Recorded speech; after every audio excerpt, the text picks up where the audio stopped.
नमस्ते। इसके पहले वीडियो में भी हम लोगों ने देखा था, ब्रह्म मुरारी जी ने ही वीडियो डाला था। मूलन वाराणसी या काशी से तमिलनाडु आए, यह कहा जा सकता है उन्हें यहाँ लाया गया।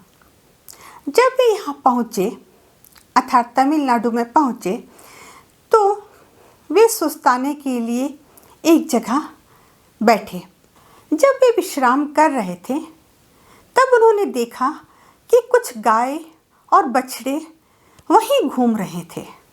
हालांकि सूर्य अस्त का समय था।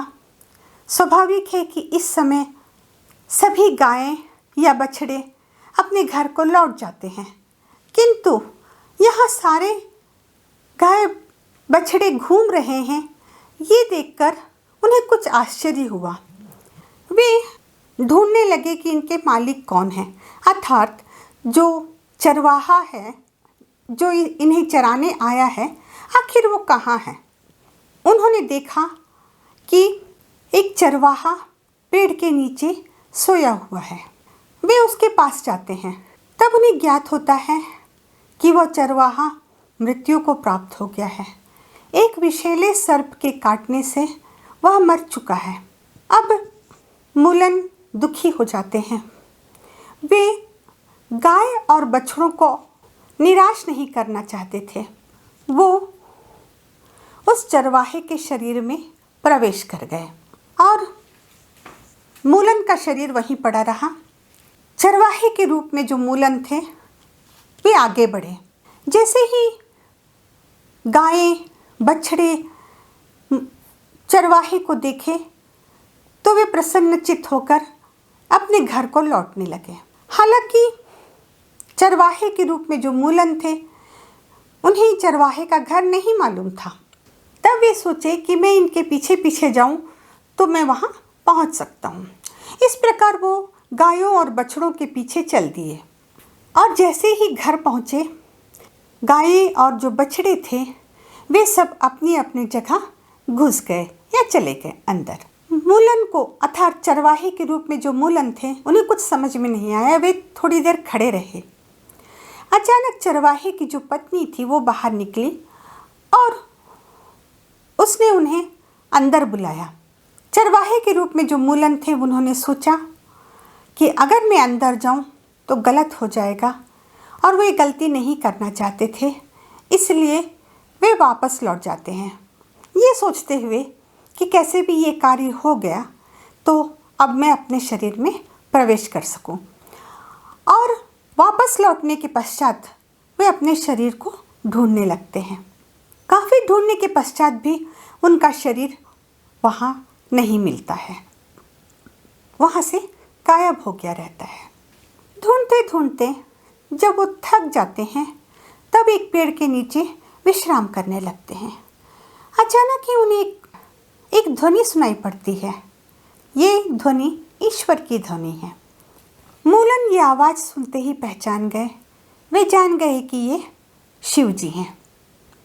ये सब जो क्रीड़ा अब तक घटी या कहा जा सकता है ये सब घटनाएं अब तक जो घटी ये और कुछ नहीं बल्कि ईश्वर की लीला थी या उनका एक नाटक था, ये कहा जा सकता है।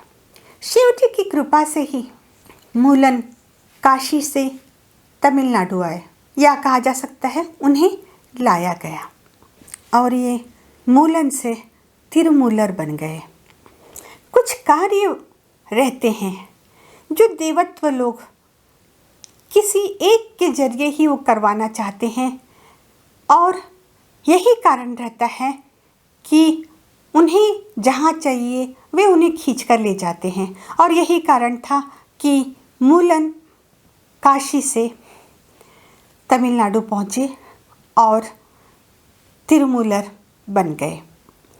एक साल में एक कविता की रचना, अर्थात वे हमेशा ध्यान में बैठते और ध्यान के अंतर्गत जो भी उन्हें उद्धरित होता वो सब कुछ मिलाकर एक साल में एक कविता की रचना वे करते।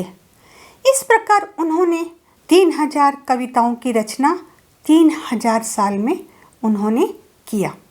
जो आज तिरुमंदिरम के नाम से प्रख्यात है। तिरुमूलर की कृपा से, तिरुमूलर के आशीर्वाद से, अगस्त्य सिद्ध के द्वारा और उनसे बाबा जी को, महाअवतार बाबा जी को, और उन्हीं से हम लोगों तक जो आज हम अक्षरमाला ध्यान का अभ्यास कर रहे हैं, हम लोगों तक पहुंचा। और इस अक्षरमाला ध्यान की दीक्षा बहुत से हमारे सदस्यों ने भी ली। Namaste. You cannot see anything in troubled water if something is fallen. If the water is not calm, we cannot find anything. The moment the water is calm, it will be very clearer and we will be able to search what has been lost in the water. Whether it is Adhyatmika or spiritual life, Bhautika or material way of life, Dharmika or religious way of life, Laukika or worldly life, whatever it may be, you must have focus. One has to have focus. You must have clarity.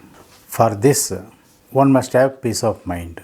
Once the mind is calm, the mind is clear like the water, then everything falls before you. One will succeed and excel in whichever field you are there, or one will succeed and excel in whichever field they choose.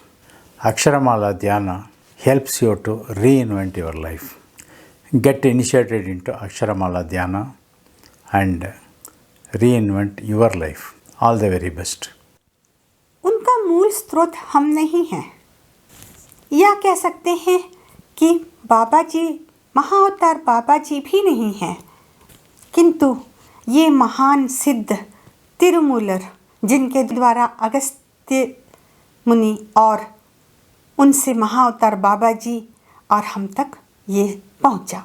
इस प्रकार जो अब तक ये घटा, अर्थात एक चरवाहे के शरीर में मूलन का प्रवेश करना, ये जो सिद्धि है, ये जो शक्ति है, ये प्राकाम्य सिद्धि कहलाता है।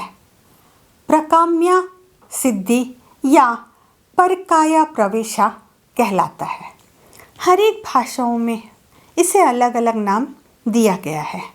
सीधे तौर पर हम ये कह सकते हैं, अपना शरीर छोड़कर किसी दूसरे के शरीर में प्रवेश करना और उन्हीं के समान रहना ही ये सिद्धि है। महान आदि शंकराचार्य राजा अमराका के शरीर में प्रवेश किए थे।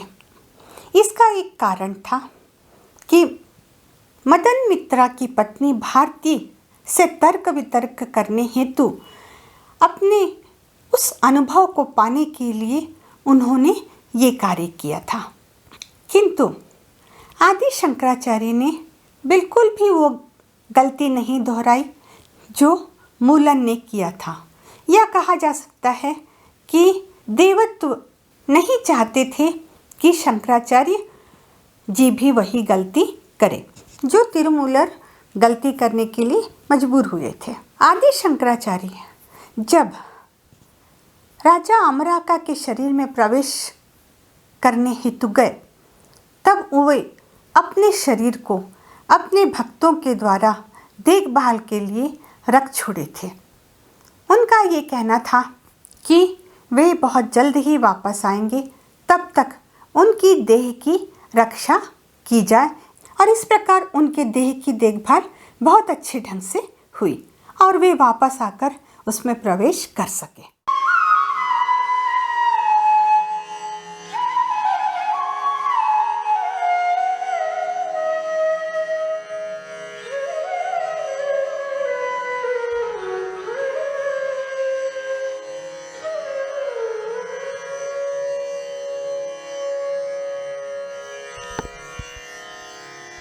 सिद्धि बहुत ही अद्वितीय है। दूसरों के शरीर में प्रवेश करना, कई बार इस प्रकार का जो अनुभव है वो हम लोगों के साथ भी घटता है, क्योंकि ये सिद्धि, ये शक्ति हम लोगों के अंदर ही रहती है, उसकी मौजूदगी हमेशा रहती है। ब्रह्म मुरारी गुरु जी को इस प्रकार के कई अनुभव हुए हैं जिसे उन्होंने हमारे साथ बांटा भी है। जैसे किसी ने पैसा लाकर वापस किया गुरु जी को कि आपने मुझे उस दिन मदद की थी, वो पैसा लीजिए, जबकि ब्रह्म मुरारी जी कहीं नहीं गए थे, उन्होंने उनकी मदद की ही नहीं थी, उन्हें बिल्कुल भी उस चीज़ को याद नहीं है, लेकिन वे आकर उन्हें पैसा दे रहे हैं वापस। या कई बार ऐसा हुआ है कि कुछ लोग कहें कि हमने आपको वहाँ देखा, यहाँ देखा, जबकि गुरु जी वहाँ गए ही नहीं।